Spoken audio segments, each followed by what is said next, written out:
We're on page 163, the middle of the Parsha of Toldos. We are towards the bottom of the page, verse number 12, which is telling us how Yitzchak prospers. Okay? We'll get right into it. I'll start on this side. Uri, I'll take the mic.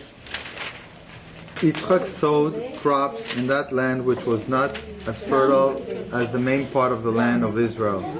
And he found even in that year, which was a bad one for crops, that the land yielded 100 times more than average, and God blessed him. Okay, ladies, how are you? So, Yitzchak planted in a land that was not very prosperous. It was Gaza. It wasn't a fertile part of the land. And that year was a terrible year. It was actually a year of famine.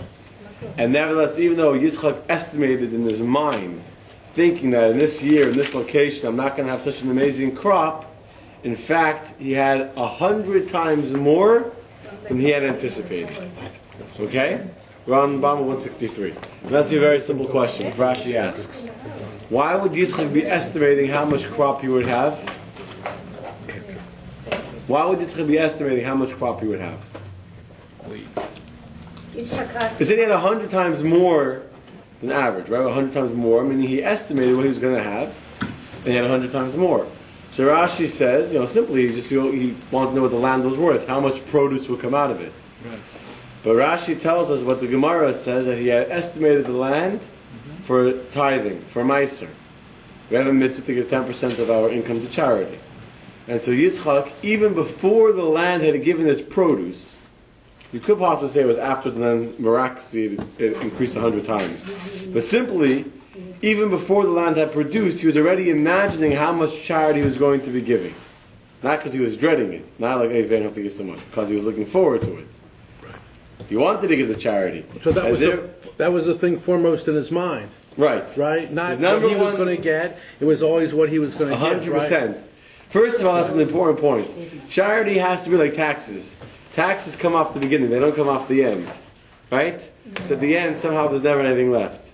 If the tithe comes off from the beginning, which is how Yitzchak had it worked out, it was before anything else, he was already planning what's the tithe going to be. That was the first thing he had in mind. So is it taxes? And God, it's not tax, it's God's taxes. But, no, is it charity or is it tax? Tax is different. No, he's just making an example. He's just making it as an example, that it's an absolute. Thank you. Okay, right? Rabbi, but he means it's charity. It's funny. Regular tax for regular people, regular income, is actually 10% when you account for all of it. Taxes. Tax is not 10%. No, for some people who makes above certain, like I'm talking about regular people, like regular, income. It's more than 10%. But people that it's more than 10%. No, I think what Stan is trying to say is that when you take all the deductions and everything, that you work, people that make more money. If you analyze it at the end, let's not try to make the tax code similar to the Bible. Let's. No. He just. I don't think there's a lot of similarities. He's just using an example because Rabbi, he's just using it because there's a lot of deductions. People. I know a lot of very regular people that pay much more than 10% in taxes. If you make above 20, 30. What, 20,000? Yeah, there's gonna be. Most people are making over $20,000. And they pay more taxes? I always pay different tax. Anyway, I was once talking to a priest. I've had a wedding, so we're talking inside. I know Christian people always are much more faithful when it comes to tithing than Jews are. For some reason, in the Jewish community, unless you're religious, a religious Jew, as part of being religious, is give 10% to charity. I give 10%, but in the general, larger Jewish community, for some reason, tithing is not something that's become. Is it Masar, you mean? Meiser. Yeah. Meiser is tithing. Right. In English, it's called tithing. But somehow, unless you're religious, in the regular Jewish community, tithing is not a. I don't know, accepted. It's not talked about really. People are like uncomfortable, this charity, and it's not really in relation to your wealth. You go to churches, and everyone tithes. Everyone tithes. I remember I was sitting at a wedding with a priest. I had this conversation. He's a priest of a very poor congregation. It's all immigrants. They're all coming from Spanish, South American countries, and they're working as cleaning ladies or whatever. And yet they're not making a lot of money, but they all religiously tithe. Religiously. Isn't tithe supposed to be for the upkeep of the temple? Yeah, it goes The to the temple house of does not God. exist. What? So the temple does not exist, so it's not really. Well, I guess you tie to a religious organization. But No, don't. Tithing was not to the Beis Hamikdash. That's what he meant, temple. I meant to the synagogue. No, tithing went to the Levi. Tithing went to the teachers of the Jewish people. okay. The Beis Hamikdash got their half shekel coin. That was for the Kabbanis, and then there was the Sacrifices. sacrifice, and then there was the hektish, and people gave whatever they wanted. The idea of giving a meister specifically to the Levi. Why to the Levi? Because the Leviim didn't have property, they didn't have an income. Their job was they would go around to all the kids lived in scattered throughout the land of Israel, and they would teach. They were the rabbis of the Jewish people in the times of the temple. That's where the tithe went. But that's the idea of everything, to learn. I mean, we're learning and we know how to behave and do the right thing. That's why I'm talking about it. So he told me you got to teach about it. So here it came up. So I want to just say one thing, is that what's amazing in the story. When did Yitzchak get the increase of 100 times? He didn't actually give the tithe. He just pledged it. In his mind, he's going to give it before he even grew, and he grew 100 times more. I just heard a story today that happened yesterday. Now, I know many such stories, but I just heard it today. It just happened yesterday, so it's fresh off the market. A relative of mine, who's also a rabbi, so on Purim you have to give charity. You have to give matanos l'aviyah. You have to give gifts of charity. You have to give to at least 2 poor people, enough for a meal. But obviously we give much more than that. So he had already pledged to give 360. He was going to give to two different organizations, 180 each. Now he's a rabbi. He's a Chabad rabbi just like me. And I also gave $200 yesterday. Purim you give. Anyway, he's already given, and then he gets a phone call from his father, who's also a rabbi, another community, and he's going to give out matanos l'aviyah. If he wants him to give out, he's going to people's houses now to give if he wants him to give for him. So he said, I already gave. So here, but he told him it was the family he knew, whatever, I'm going. You know what? He's going on Purim to give. He's supposed to give on the day of Purim to give to the poor person on Purim. He said, okay, I'll give another $200. He said, give for me, and I'll send you tomorrow a check for 200. Actually, for 300 because there was another pledge he already had. An hour later, he gets a phone call from someone in California that's giving out money. Who he was very friendly to. He was giving out money. He had a line through his door. His name is Rechnitz in California. He gave out probably, I don't know, many, probably 100. Maybe $100,000 in charity. He gave out. People just whoever came to his house, he wrote. He gave him checks. Out of the blue, whatever, he's giving out. They were very close, this rabbi and him. He sent someone there, $2,500 check. Just like that, out of the blue. It was completely unexpected. He really didn't even ask for it. Just got a $2,500 check. He gave 200 extra. He got back more than 2,000 extra. It wasn't planned. I know many stories like that. People here in the show, I know stories. People that give, it's a reality, not for myself, and then for others. But when you give charity, when you don't have, when you give first, not when everyone. I know what everyone will have, they would give. Sure, you know how many buildings we would have built. If everyone, once they win the lottery, then they're going to build a building. There's no kunz we say in Yiddish. There's no God doesn't need you to build the building or to give money after you win the lottery. God, anyone can do that. The more you give, the more you receive. Yeah, the point I'm trying, yes, 100%. The more you give, the more you receive. The point I'm making is something else. The point I'm making is that when you give first, and you make the vessel for God's blessing, that's when God sees that you're worthy to be His banker. Because if you think about it, all the money we have is really what? God's money. It's God's money. And God's saying, I trust you to be the person to take care of my money for me, right? So why does God trust one person with more of His money than someone else? Because that person's proven themselves to be a better steward, a better, trustee of the money. So when you first establish your credential as God and you first give, then God gives to you. If you wait for God to give you to give, unfortunately, I had to say that, but I know from many people I deal with, you'll be waiting a very long time. That's not the way He operates.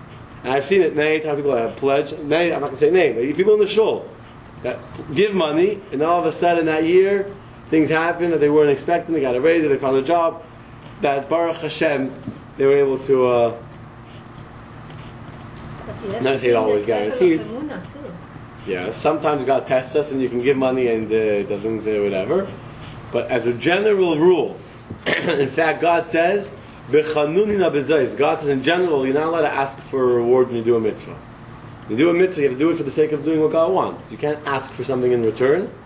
The one exception to that is charity, where God says, Test me, please, with this. Test me. Give charity and see if I don't give you back 10 times more than what you gave. And here's just one example in the Bible of several where someone gave charity and they got back 10 times more than they gave. Yeah. Does it say that you have to give to certain things, or you have to do whatever, like you only could give to the temple? You can't give charity to wherever charity needs it. No, charity today can be to any worthy cause that you know is going to use the money properly and effectively. So it could be to a poor person, it could be to a synagogue, it could be to a school, it could be to not specifically a synagogue. It could be to a Jewish cause. It can't be to saving the whales off the shores of Africa. That's not. It's a good thing. Nothing against whales or endangered monkeys, but that doesn't count as God's work. But anything, whether it's a poor person, it doesn't have to be specifically a Jewish cause. It could be a poor person, or it has to be to a Jewish organization. Yeah. Safe is to bring to you. Safe is to give it to you. Yeah, I will tell you that Chabad in general is now. Let's say just for comparison, the Red Cross.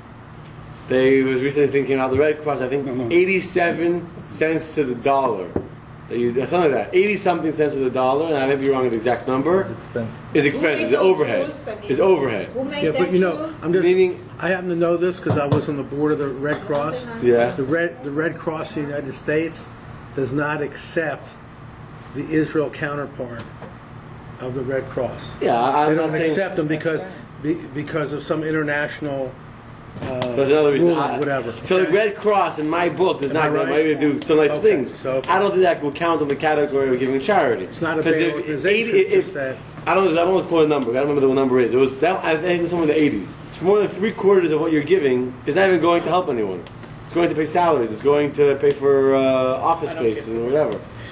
But So why you is bring it it with Chabad, where literally every single penny is going straight into the cause. There's no, yeah. Are you saying that if you come across two people that are very much in need, that you should check to see who's Jewish and give to the Jewish person? No, I said that a poor person does not have to be Jewish. Either be to a Jewish cause or to a person in need, to a poor person. If you help a person with food, they don't have to be Jewish to help them. So a soup kitchen could be any. If you want to give to a soup kitchen, it could be to a non-Jewish I'm not soup suggesting about saving the whales, but let's say giving to a research for cancer or something like that, something that's worthy. That's a great cause. Should kitchen. that? There's a lot of great causes. There's no shortage of great causes. Is research for cancer?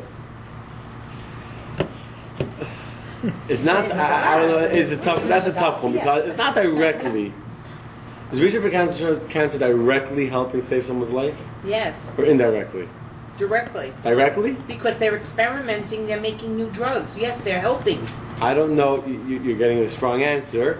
I don't know. I'm not saying a definitive answer here, but I would double think that statement. I'm not sure that it directly helps the person. I'm not saying it's a bad cause. I'm not saying that they shouldn't do it. I don't know if it directly helps. Meaning you could indirectly help someone too, right? Research could indirectly. Okay, it could be that all this research will find nothing. Correct? Now Right. that's part of research. And that's how you find you can't that's part of how you find things. And going down a dead end is also part of finding what the right way is. But if let's say you invest in a certain drug or whatever, then it's that it doesn't work or has too many side effects that it's not usable or whatever, you haven't directly helped someone. You have helped them, but indirectly. Well, Yeah, that- but you don't know that. You're I did. giving to a cause because you know that it's going to help somebody, but you don't know for sure if it is going to help But you, somebody. but you giving because you want to give, not what they're going to do with the money. I'm giving him what he wants to do with money. I don't care. I give my share as to my mitzvah. Yeah, that's not what you're saying. But You know what I'm saying? Yeah, but you're doing a Yes, mitzvah it's just by donating. I don't know how the money is going to be Okay, I can do going. it. What's Anyway. the question that you're not doing? You're getting a little bit emotional about it, so I'm afraid to continue the conversation. I don't know why, but it's not. If you analyze it, you'll see that it's very possible it's not directly helping someone. Now, again, I'm not saying it's a bad cause. But the mitzvah is not about what I'm receiving from it. The mitzvah is I'm giving it because I want to give and I'm not questioning. The moment I question why I did it, I'm not doing a mitzvah. I'm not. I wouldn't say that either. Yeah, a mitzvah is a mitzvah regardless of what your intentions are. If a person is walking down the street with a hole in their pocket, there's a halach in the Rambam. He's walking down the street with a hole in his pocket, the money falls out of his pocket, and a poor person finds the money, and goes and buys himself a good hot lunch, or a hot supper, right? And they eat, and they're satisfied. Has he fulfilled the mitzvah of charity? Yes. Yes. No. Indirectly. No. Directly. No, indirectly. You don't know that you have a hole in your It pocket. makes no difference what your intentions are. That's what I'm saying to Vivi as well. It makes no difference. You don't, according to halacha, according to Jewish law, you cannot even know you lost the money. You're oblivious to the fact that you have a hole in your pocket. But if you've somehow fed another person, you have directly done the mitzvah of charity because you directly helped a poor person eat. Whereas if you have all these noble intentions and you really want to help another, but you haven't given the actual money to help a poor person, you haven't helped him. Charity and in general, mitzvahs in general, is about the action. It's not about the intention. So as a person standing in the street and he's an alcoholic and he's asking, I'm giving him $1. So the lady behind me said, why you give it to him? He's going to buy another drink. I said, look, I did it from all my heart. He can do whatever he wants with the money I give him. Okay? That's So how a you different answer that? discussion about if we should give to people that are on the street corners or whatever. But the Why not? fact, but at the end of the day, yes, especially because you have limited resources, you should choose where your money goes. If you were a multi-billionaire and you can give to everyone that ever needed charity, then when you have limited funds, But you always the say, Torah tells you have to You're choose. going to be in his shoes and you're going to need help. So, things happens. Well, if he took the dollar and he went to McDonald's and got him food, then it's a good mitzvah, Okay, right? he didn't take Even though course. he's alcoholic. 100%. Exactly, it's the action. Alcoholic also needs to eat, and non-Jew also needs to eat, and feeding an alcoholic Got the non-Jew is a point. mitzvah. From yesterday, they both got Okay, Let's go on. let's go on. Page 165, verse 13. Sarah, take the mic. What? The man Yitzchak became prosperous and he grew constantly greater until he had grown very great. Even in a comparison to Abimelech. He had flocks of sheep and cattle and many enterprise, and the Philistines envied him. Continue. The Palestinians stopped up all the wells that The he Philistines, by the way, is stopped. not the Palestinians. Oh, Philistines. Start. Philistines. Philistines stopped up all That's the it. wells that his father's servants had dug in the days of Abraham. His father had, and they filled them with earth. Okay. Take it, please. So basically, Yitzchak has become exceedingly wealthy, right? You laughing? However, the wealth of Yitzchak, unlike the wealth of Abraham that included gold and silver, etc., over here we're told that the wealth of Yitzchak was in sheep and cattle, in the land. It wasn't so much in Money. financial things. Right. Okay? What happens? The Plishtim are jealous. So what do? They stuff up the wells that Abraham had dug. They didn't just stuff them, they filled them with earth. They completely destroy them. I mean, you can seal a well shut, or you can destroy the well to the point that it has to be redug. They filled it with earth, it was like there was no more well there. And why Yeah. did they do that? They're jealous. Jealousy. Animals from feeding, from drinking. Jealousy. Animals don't drink. They don't. Why he doesn't have well. Okay, verse, you have a question? Verse 16. Abimelech said to Yitzchak, go away from us, for you have become much stronger than us. Go on, Yitzchak went away. Yitzchak went away from there, set up camp in the Gerar Valley, and settled there. Okay, so the Gerar Valley is a distance from the city. So Yitzchak doesn't fight, he doesn't quietly packs up his bags, leaves it behind the dug up with the stuffed up wells, and he moves to the valley of Gerar. Why did he just leave this completely? Go back to Hebron, go back to Yerushalayim. Famine was probably over. Why did he stay in the area? Not very nice neighbors, right? Because God told them to be there. That's right. Commentaries tell us, why did Yitzchak go down to the land of the Plishtim? Because God told him to dwell in this land.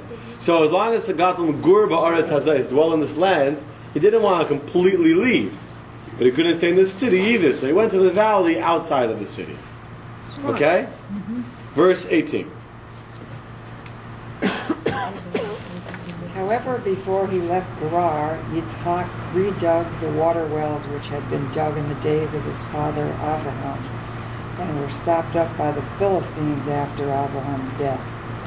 He gave them names, the same names that his father had given them. Okay. That's confusing. What? That's confusing, the last part. He gives them names. The same names that his father gave them. I'll show you something more confusing. Before you get the mic, or Nancy, look in the Hebrew of what you just read. Right? If you look at the last, the first one of the line is Plishtim in the Hebrew. Vayikra lehen Shemus in verse 18. You see the last four words on the line, right in the very middle of the Hebrew text. Vayikra lehen Shemos. You see that? Those who read Hebrew. Vayikra lehen Shemos. Or Shemot, he called Yitzchak called the wells with the names, Kashemot, like the names, Asher Karl and Avad, that the father called them. You have the word Shemos twice, right? The word names twice. But one with Vav. One is spelled with the letter Vav. Why? And the very next word is spelled without the Vav. You see that? Yeah. For those who read the Hebrew, you'll see the same two Hebrew words. Shemet keilu. Shemot. Shemot means names. But if you take it and separate it, it's more shemetu. It's meaning the past. Shemetu? Sure, because those are the Shemetu names. have a Vav after the Tav. You know, you pronounce both words Shemot. Both words mean the names. And you're right, because the dot is there, so it's still a cholam. But one is written with the letter Vav, one is written without the letter Vav. So what's the message over here? I think the one is, the first with the Vav is the Shem, like name, and the second one is the death. The past. Mate, you mean? Met, yes. Okay, and what do you do with the shin? What is the shin doing in the second one? Just Shemate? No. Now, obviously, the simple meaning of the word is Shemot, which means name. But obviously, when the Torah decides to write it differently, there's obviously a message being told there. But even before I answer the question between these two words, let's look a little bit at the difference. Before we talk about the names that Avram gave, and the exact same names that Yitzchak gives after he redigs those wells, let's analyze a little bit the difference between Avraham and Yitzchak. Avram and Yitzchak are very, very different people. Not like father, like son. Does he say the actual names when he's calling the wells? Yeah, he digs the wells and he gives them the same names. But yet the Torah is You saying... lost me when you went into the Hebrew, because I don't... The only thing to know is that in the Hebrew it says the word Shemot, which means names. Yeah. But it's written, the same word is written twice, names. He called them the names like their father had called their names. But when it describes when it describes the names that Yitzchak gives, it's written with the letter Vav in it. And with the same Hebrew word describing the name, the previous names from his father Avraham, is written without the letter Vav. Okay? Mm-hmm. So to explain to you why there's this difference, this is just a symptom of a more fundamental difference between Avraham and the wells of Avraham and Yitzchak and the wells of Yitzchak. Okay. Which is really, you have to understand the core difference that exists between Avraham and his son. Okay. We know that they had very similar facial features, right? Right. We know that they both served God completely with heart and soul. And yet, although they were so similar physically, spiritually, and we discussed this last week, or was it 2 weeks ago, they were very, very different. Right. They were as different as night and day. Completely different. And it's like two different ways of teaching. There's two ways of teaching. One is through words, through arguments, through proofs, right? I teach you by explaining to you. But then there's another way of teaching. By example. By silent behavior. There's no words that are being communicated between me and you. There's no verbal communication. And yet the truth that I'm able to impart to you is in some ways possibly even greater than anything I could ever teach you verbally. Right? Because what I'm teaching you by my actions, by my example, is of something which is so true, so real to me, that I feel it's worth living. And that can be the greatest influence to you more than anything I could say to you. Okay? So if you, in the first manner of teaching someone, where I'm coming to you, is the teacher who approaches the student, and therefore the communication or the message will be based on the quantity and the quality that the teacher is giving to the student. And in the second kind of teaching, where I teach by example, how much are you taking? Whatever you take, whatever the student takes. So the quantity and the quality, both, the quantity and the quality of the message, of the lesson, is decided by The student. the student. So it might be less, it might be more. But in this case, the student is coming to the teacher. The student is deciding to learn from what they've seen as opposed to what they're being taught. Right. Okay? Understand what I said? Yes. Now, this is exactly the difference between Avraham and Yitzchak. Who is Avraham? Avram is He's the a one teacher that- par excellence. Avraham is able to inspire thousands of people by his proofs, by his arguments, by he sits there with a big tent, with a big hotel, he feeds people and he argues with them and he proves to them that God exists, right? Right. And therefore, because the message and the impact is based on the teacher's influence, Avram's influence spreads across the entire region to all kinds of people, to Egyptians, to Plishtim, to Canaanites, to everyone. To people that refuse to accept God. To people that he has to argue them and say, if you don't accept God, you have to pay me for the meal. And then he has to negotiate with them. Right? That's where his influence spreads, everywhere. Yitzchak's influence, however, Mincha. who is Yitzchak? You don't find anywhere that Yitzchak ever goes out and teaches anyone. We don't find anywhere that Yitzchak marries more than his one wife. He's happy with the 2 kids that he has. He doesn't try having more kids. He doesn't influence and open a yeshiva or open an institution or an organization. He kind of like he's passive. He lets life. He's a fulfilled person. He's a what? Fulfilled. I mean, he's happy with the content. Yes. Content. He fights no battles. He does not get involved in world affairs. He never leaves Eretz Yisrael. He has no additional wives, and yet, Isaac or Yitzchak is a walking display of truth. He's a living example. In Hebrew, it's called a dugma chaya. He's a living example of what he's teaching. He teaches not by words. By his actions. He teaches by actions. He teaches by example. And whoever saw him couldn't help but be moved and be inspired by the truth and by the goodness that he personified. And therefore the Medrash tells us that the Plishtim would say amongst themselves, better the dung of Yitzchak's cattle than the gold and silver of Avimelech's palace. I mean, they recognize the greatness of Yitzchak. And that's why, unlike Avram is going around everywhere and making peace and trying to inspire others, we're going to read soon how Avimelech has to come to Yitzchak to make peace. Yitzchak doesn't go anywhere. You come to him. Because it's about the student learning from the teacher. And so the sphere of Yitzchak's influence in some ways is limited. When you only teach by example, you can only teach those that come to look at you. Right? So your influence is limited to the students that want to learn and based on how much they're willing to take. So Yitzchak's influence is limited. But on the other hand, when it's all about the teacher teaching, there's an even greater flaw, an even greater limitation. Which is that the teachings are kind of only there because of the teacher. They don't necessarily have a lasting impact. Right? You inspire someone, and they're inspired, and then what happens when the inspiration wears off? You need to be recharged. That's right. One of the ways you know that something is not real, let's say a cult or whatever, is when people are constantly dependent upon the inspiration to keep on going, right? They can't go on their own. Avram inspired thousands of people. Then what happened afterwards? It kind of evaporated. It wasn't the impact that Avram had on people was not necessarily as lasting as it should have been. Why? Because it didn't come from them. It came from the Avram. If I give you something, if I impose upon you something, after that imposement is gone, it doesn't stay. I'll give you an example. Okay, there's water in this pitcher, right? It's a physical example. The water is standing upright. Is that because the water is inherently upright or because it's being held upright by something external to it? Because it's being held Something out. external. And therefore the moment, that's a strong example, but the moment that this walls of the pitcher would leave, the water would revert to its natural state. However, let's say this water were to freeze. Right?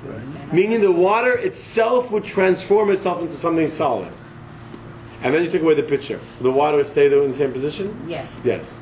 Because there the water itself had changed.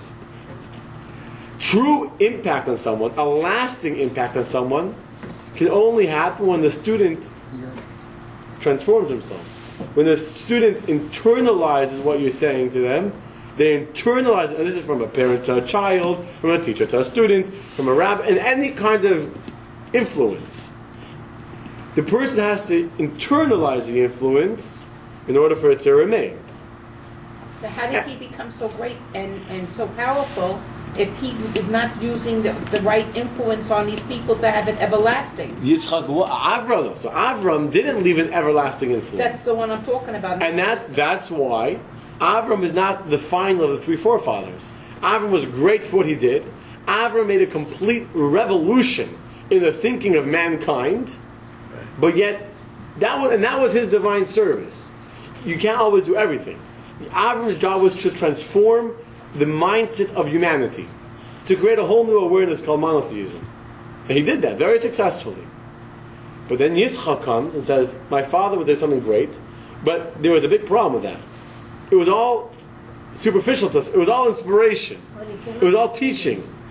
The people hadn't transformed their lives. They hadn't become eternally changed, because they hadn't become internally changed. Is that like becoming independent? Yeah, it's taking the message and impacting into your own life. And so therefore Yitzchak says, my job is something else, also personality. My job is to make people on their own learn and become closer to God. I'm not going to help you become closer to God. You got to do it on your own. I'm going to be a perfect example. Obviously, Yitzchak did not teach people. Yitzchak didn't turn someone away. If someone came to learn, Yitzchak taught them. But Yitzchak never went out looking for people. He never tried enticing someone to become more religious, to become more connected to God. Avram was serving food. Avram was a Chabad rabbi. He was out there serving food and making parties, and that's what he was doing. Yeah, and Yitzchak was in his tent praying to God, only focused on his own spiritual connection to God. And if you saw the divine service of Yitzchak, then you want to become better. Let me just finish and I'll take the questions. Okay? This is the idea of the Vav. You have the Shema is written without a Vav and with a Vav. What does Vav represent? The letter Vav. It's the flow of divine energy. Kabbalistically, we know the letter Vav represents a flow of energy. Look at the shape of the letter Vav. Top and then just a line downwards. In Avraham's wells, it's called Shemos without a Vav. Because the influence and the inspiration of Avraham didn't get transferred down to the people. It kind of remained exciting, right? Like you go to good Farbrengen or a good class. You walk out inspired. You walk out from a good service and a good sermon. And you walk out feeling very excited, very spiritual. Prayed really hard. It was a very spiritual day. You walk out feeling good. And then 3 days later, what do you have? Nothing. You have to do it again. So that means what happened? It was a great sermon. It was a great class. It was a great spiritual Yom Kippur and all that. And you prayed really hard. And you felt really inspired during the Yom Kippur service. Not a bad thing. It's great. But it doesn't last. The Vav, the energy, the spirituality is not being drawn down into your life. The name of Yitzchak's wells were Vav with a line. Or Shemos, with a Vav, with a line.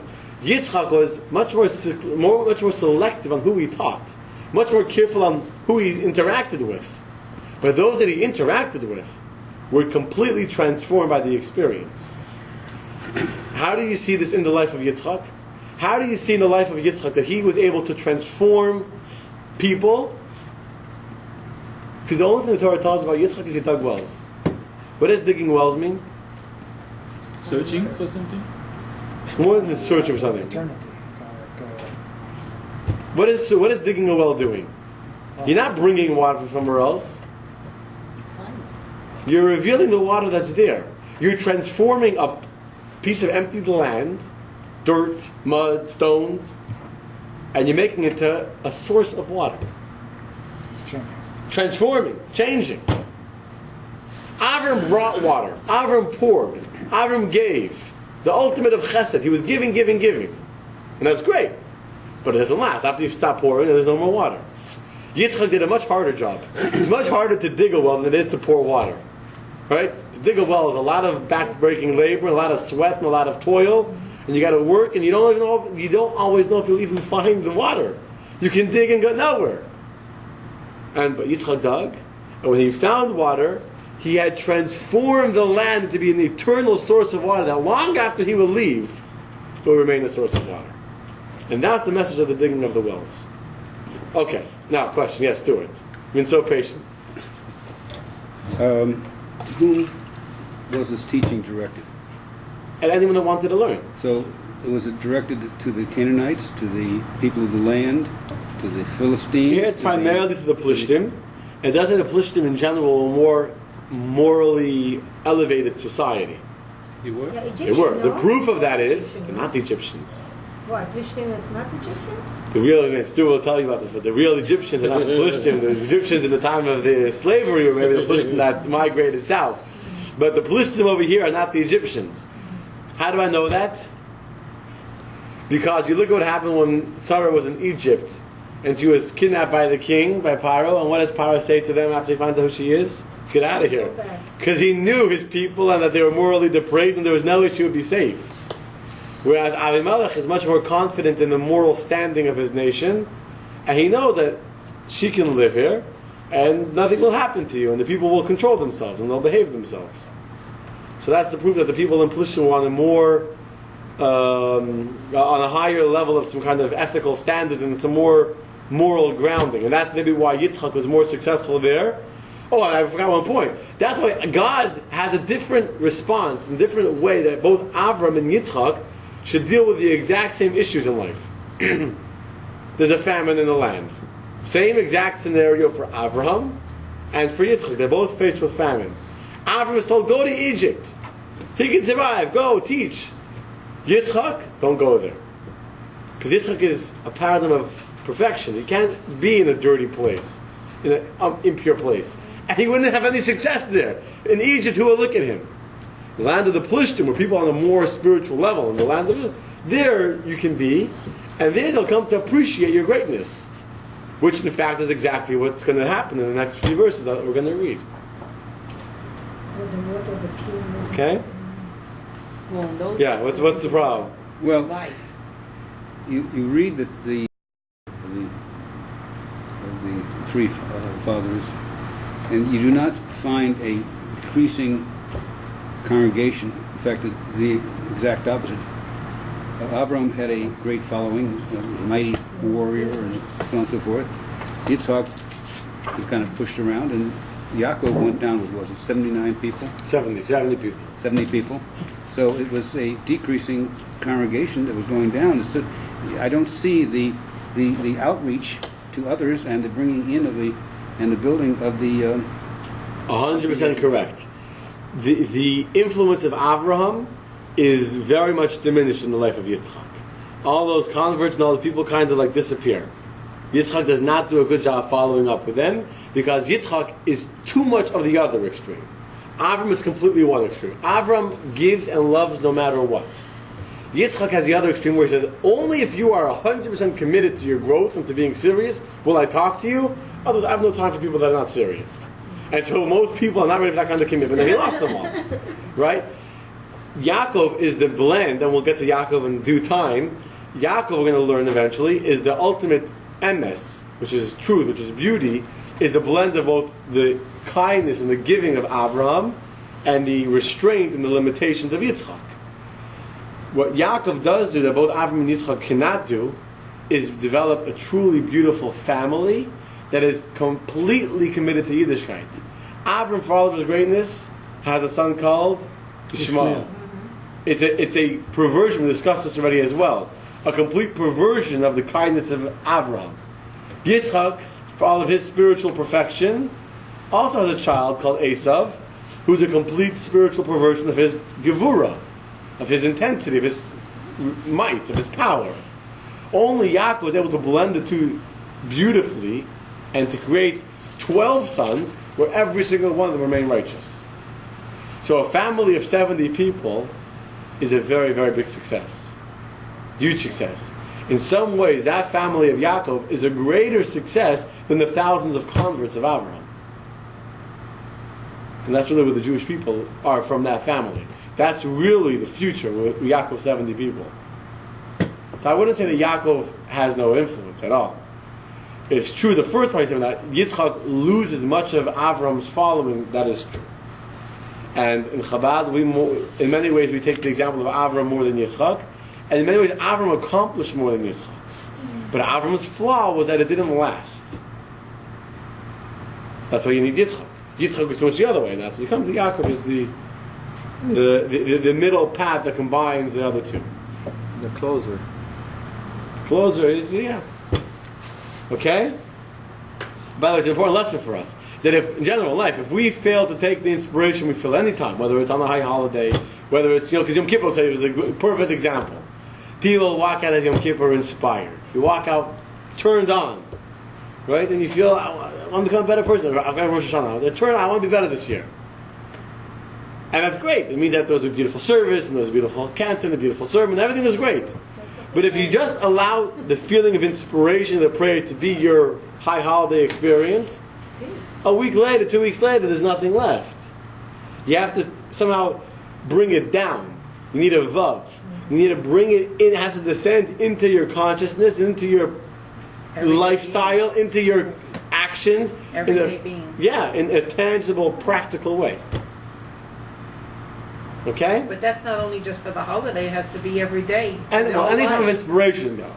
So anytime a person is inspired by something, whether it's a holiday is a good example because it's a very common time for people to find inspiration.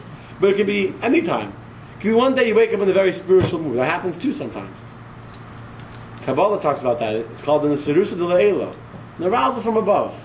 Comes out of nowhere. A person's feeling aroused. They're feeling a calling. It happens. It could be on a time of death. A person's feeling a tremendous spiritual awakening. Or someone's life is saved. Whatever it is, right? A person goes through a miraculous experience. And you're feeling very holy. But then if you don't find a way to bring that down into your practical day-to-day living, it's like anything great that's not physical. What happens to something which is ethereal? It dissipates. Unless you use it, it's lost. That's correct.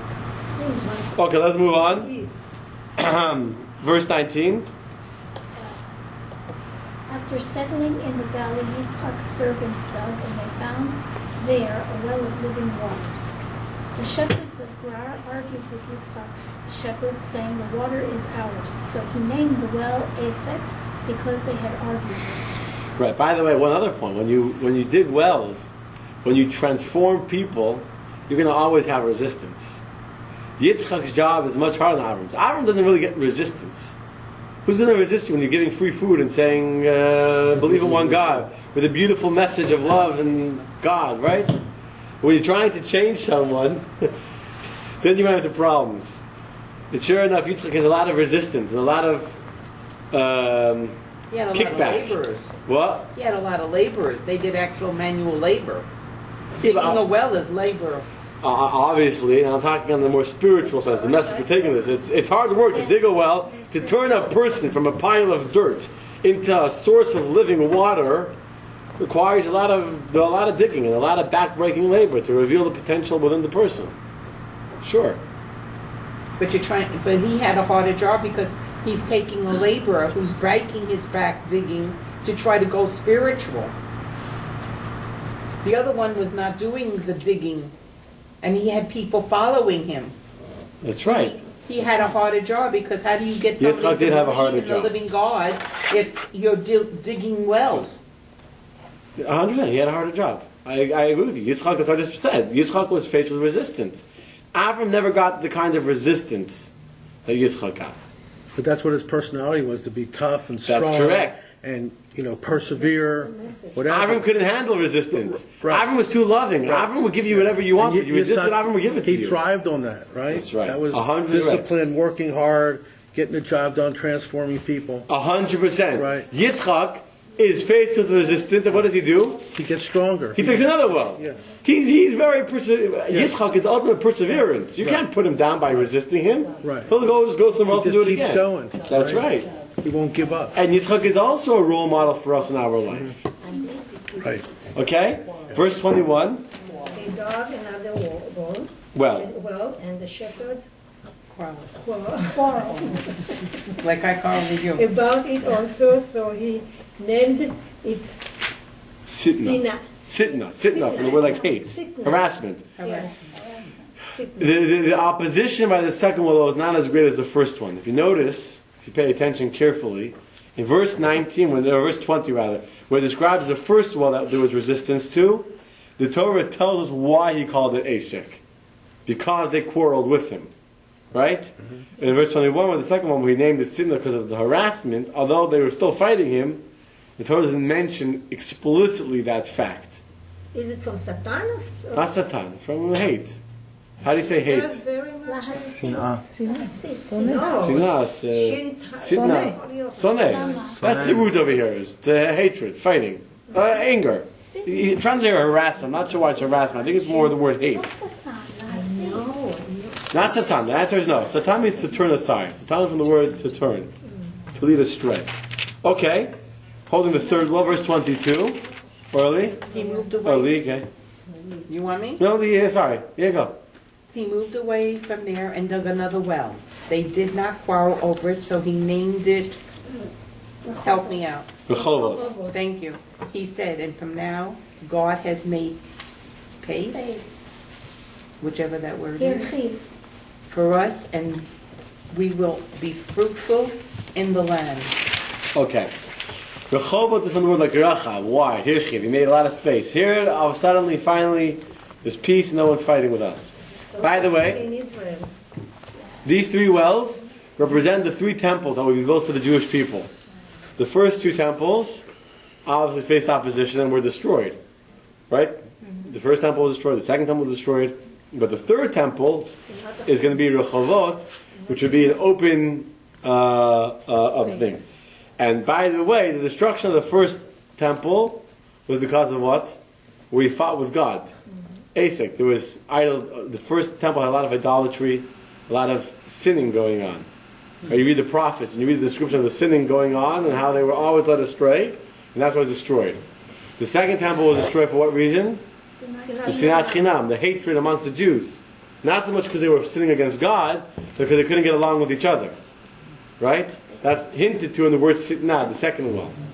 The third one, which is Rehovot, is hinted in the idea of Racha, that when Mashiach will come, the land of Israel will expand. We know that it was now the city of Yerushalayim will become the Temple Mount. Now Israel becoming Yerushalayim, and Israel will spread over the whole earth. Okay? And one more point, by the way, the idea of the temple being hinted to in the well is a very, very good example, a very good analogy. Because how does a well get water?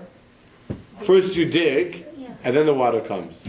So too in the temple, which had divine revelation, which is represented by water. Water represents God's giving, God's energy. What's it waiting for first? You got to dig. Before the Shekhinah would rest in the temple, what had to happen first? Dig. Jews had to build it. They have to make the vessel. You have to make the vessel for God's blessing, which by the way goes back to the saying about the charity also. First you got to make the vessel. You got to make the keli. Otherwise, if you don't plant the seeds, when it rains, all you have is mud. If you don't create the vessel, if you don't dig the well, there's not going to be any water. And so too with the temple. In order for the Shekhinah to come into the house of God, there had to first be a house that was built by the Jewish people. Okay? Verse 23. He went up from there to Beersheba. That night God appeared to him and said, I am the God of Abraham, your father. Do not be afraid, because I am with you. I will bless you and multiply your descendants for the sake of Abraham, my servant. Right, so Yitzchak's maybe feeling a little dejected. He hasn't given up, but God comes to him in a vision and says, I am with you, I will bless you, you're doing good work. And what does he do over there? Verse 25. Susan, verse 25. He built an altar there, and he prayed in the name of God. He pitched his tent there, and Yitzchak's servants dug a well there. Okay, they dig a well there, but they don't find any water yet. Soon, but not yet. Okay? So they've dug a well. By the way, that's what happens sometimes. You dig a well, and you don't see any results. Sometimes you work hard on something, you work hard on a project or on changing, and you seem to see no results. Right. The well is dug. Sometimes it takes time for the water to come, but you got to do your part. You're digging for oil, isn't it? What? Digging for oil? Sure, it takes a lot of time to get there. In those days, water was more precious than oil. Definitely. Then it was a desert, and they needed water. Today we live off of electricity and off of machinery and all that, so today we want oil more than the... What? What, do we want water? Water is going to be more profitable than oil. You think so? You can have all the oil in the world, you can't drink it, you still need That's your true. water. That's true. The truth is, you're right. In Israel, water. By the way, you're right. In Israel, water is a big commodity. They're fighting over the Kinneret, and the desalination process is probably bigger in Israel than it is anywhere else in the world, right? Because you're right. Water is yeah. And there's a big fight. That's one of the biggest issues with the Arabs. That they're fighting with the Palestinians about the biggest issue to pay the bill of water in Israel. Very expensive. No, and how they divide the canal. They're fighting over the canal. I don't know the detail, but they're fighting over the the drains or whatever. How they do it.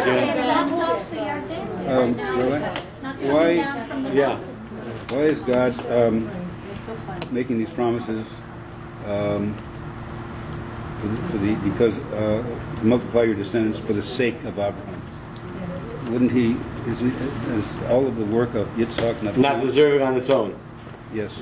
Good question. Why does God have to promise the name of his father? He's done his own way, his work, and he deserves his own recognition. Yeah. Not sure the answer offhand. We promised. Yeah. And the truth is, I mean, God is kind of saying to him, I'm with you too. I mean, look at the verse. What is God saying? God is saying, Al tira, ki itcha anochi. I am with you. I'm not with you, Father. I'm with you. Right? Uverachticha, I will bless you. And I'll increase your children. Just like, because I bless your father. But it's not only because of your father. He's also deserving a blessing on his own. The fact that his father is coming at the end of the verse. I wouldn't say it's exclusive to his father. There is a concept of schut aves.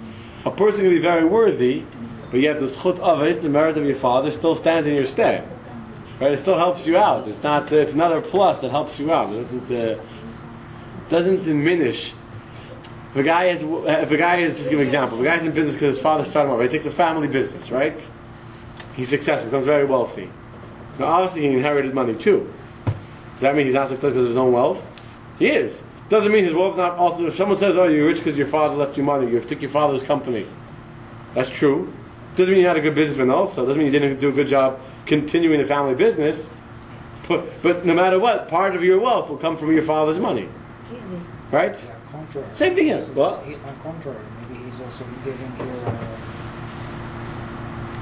like saying that because of Abraham, he's giving more affirmance. But he blessed him, so definitely also you. Oh, that's right. It is what he's saying. Right? So Stuart's question is, why did he have to mention Avram? He should get it on his own without Avram's merit.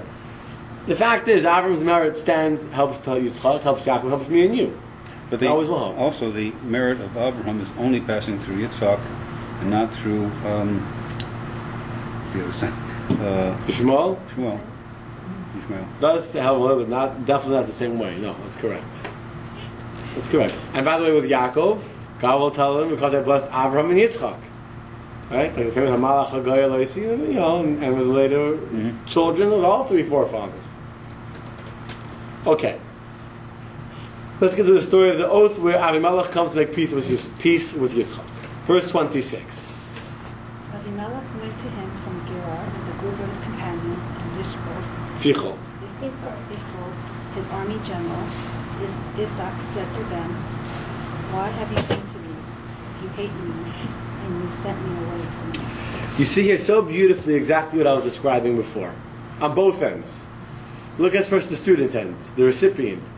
Avimelech and his followers, the Fichol, the generals, they come on their own to recognize the greatness of Yitzchak. And they come to make peace with Yitzchak. They want to become one with him. They want to connect with him. And Yitzchak, on the other hand, is like very, very, very suspicious. He's very nervous. What exactly do you want from me? Why are you coming here? What's your objective? He's grilling them. He's testing them. He doesn't just welcome them with open arms, as Avram would. He's very selective on who he interacts with. You just see clearly in the interaction this personality of Yitzchak, and you see the success of Yitzchak. They, on their own, come to recognize his greatness. And he's not so excited. He's like, what do you guys want over here? What's your deal? Okay? So they said, I want to say whatever. They said. I'll tell you one more thing, by the way, about the wells. 26. About Eshek and Sitna and Rehovot. They represent the different days in which the Jews are judged. How often does the Sultan have control to fight against the Jews? So you have the Sultan fights against the Jews on the first 2 days of Rosh Hashanah, right? And the first day of Rosh Hashanah is a much stronger opposition from the Sultan. Then he comes with all of his baggage that he has against us, all of the sins he's collected over the year. Eshek, he quarrels with God. The second day, it's not as strong an opposition, it's Sitna. But then you have the third day of judgment, which is Yom Kippur, which is the Day of Atonement. And on that day, Rehovot, there's no opposition. On that day, God forgives us, and the Sultan is silenced. Yeah. I know this is going to sound silly, but where is God in all of this? Isn't he supposed to be sending spiritual stuff to Abram and then to Yitzchak? Doesn't he send spiritual stuff to guide them? Yeah, he does. That's what we're reading. Where do you see he's not? Where do you see God not taking care of Yitzchak? It seems like Yitzchak is doing all the judgment. He's making the strong decisions. The people are coming and he's saying, "Why are you coming to me now?" Of course, he should make judgment. That's the whole personality of Yitzchak. He doesn't welcome you into his environment until he's sure that you are on the standard that he wants you to be at. You have to meet his approval for him to talk to you.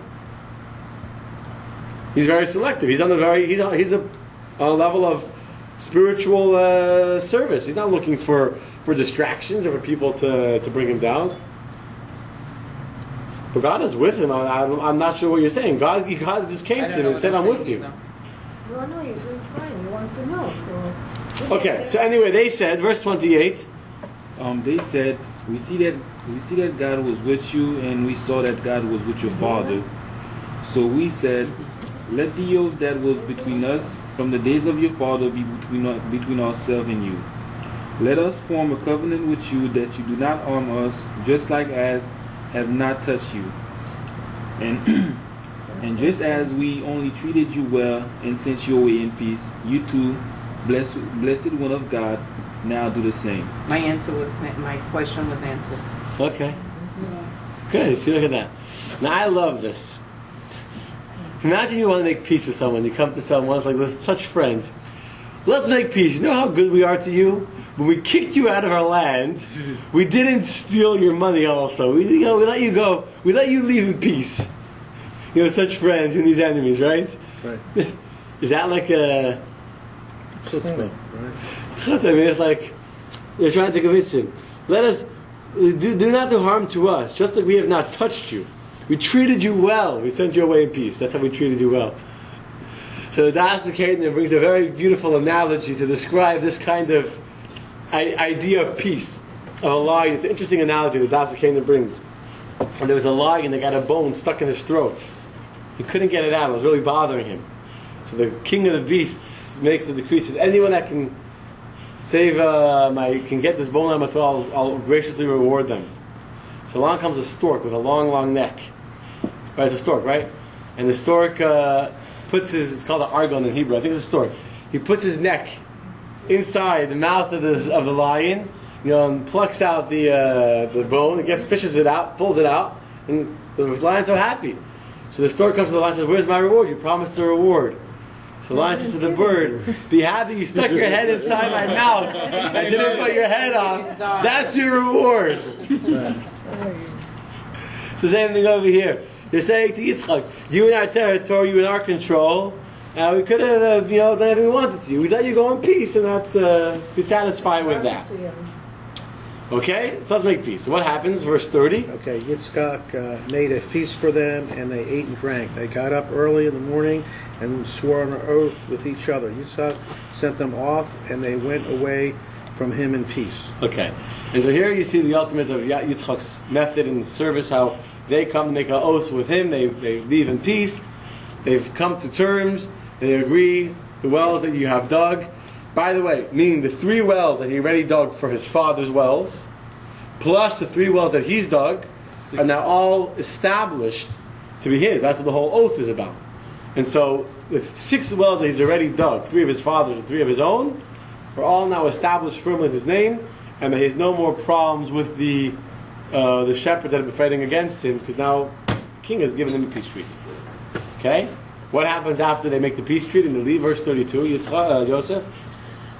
Then on that same day, Yitzchak's servants came and told him about the well that they had dug. They said to him, "We have found water." Go on, finish it. He named it Shiva, oath.